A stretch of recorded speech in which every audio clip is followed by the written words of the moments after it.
আসসালামু আলাইকুম রহমতুল্লাহি অবরাকাতু। তায়েফের মাটির ইতিহাস এবং যুগে যুগে বাইতুল্লাহর তাওয়াফ। যাই হোক, এ ঘর নির্মিত হওয়ার পর আদম আলাইহিস সালাম তাওয়াফ করলেন। তাওয়াফ শব্দের অর্থ প্রদক্ষিণ করা বা চতুর্দিকে চক্কর দেওয়া। শুরু হলো তাওয়াফ, আর এ যাবৎ তা কখনো বন্ধ হয়নি এবং কিয়ামত পর্যন্ত এ তাওয়াফ বন্ধ করা হবে না। এমন কোনো নবী রাসূল দুনিয়াতে আসেনি যিনি এর তাওয়াফ করেননি, অর্থাৎ বাইতুল্লাহ ঘর তাওয়াফ করেননি। এক, হযরত আদম আলাইহিস সালাম তাওয়াফ করেছেন। দুই, ইব্রাহিম আলাইহিস সালাম তাওয়াফ করেছেন। তিন, ইসমাঈল আলাইহিস সালাম তাওয়াফ করেছেন।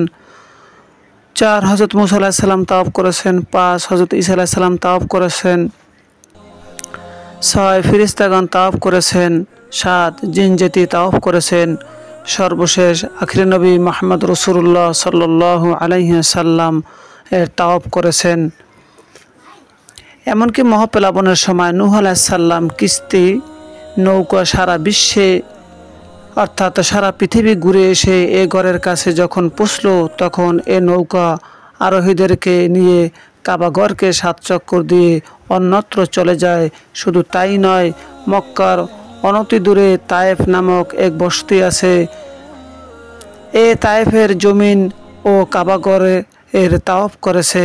তাফসীরি কিতাবে পাওয়া যায়, হযরত ইব্রাহিম আলাইহিস সালাম যখন আল্লাহর দরবারে দোয়া করলেন, সূরা ইব্রাহিমের ৩৭ নম্বর আয়াতের মধ্যে উল্লেখ রয়েছে, ইব্রাহিম আলাইহিস সালাম যে দোয়াটি করেছিলেন সূরা ইব্রাহিমের মধ্যে উল্লেখ রয়েছে, হে আমাদের প্রতিপালক, আমি আমার বংশধরকে কতককে তোমার পবিত্র ঘরের নিকটে চাষাবাদহীন অনুর্বর উপত্যকায় বসবাস করলাম। হে আমাদের প্রতিপালক, এজন্য যে তারা যাতে নামাজ কায়েম করে, অতএব তুমি কিছু লোকের অন্তর তাদের প্রতি অনুরাগী করে দাও এবং ফল ফলাদি দ্বারা তাদের রিজিকের ব্যবস্থা করো, যাতে তারা কৃতজ্ঞতা প্রকাশ করে। ইব্রাহিম আলাইহিস সালামের দোয়া আল্লাহ তাআলা কবুল করলেন।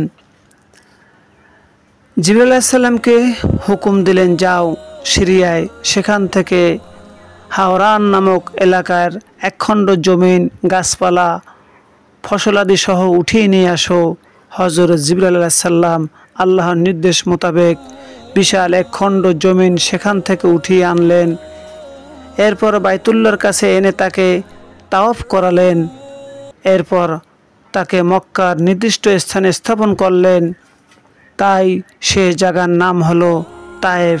পাহাড় পর্বতে ঘেরা মক্কার এ মরুশুষ্ক এলাকায় সবুজ শ্যামল প্রকৃতিতে ভরে গেল।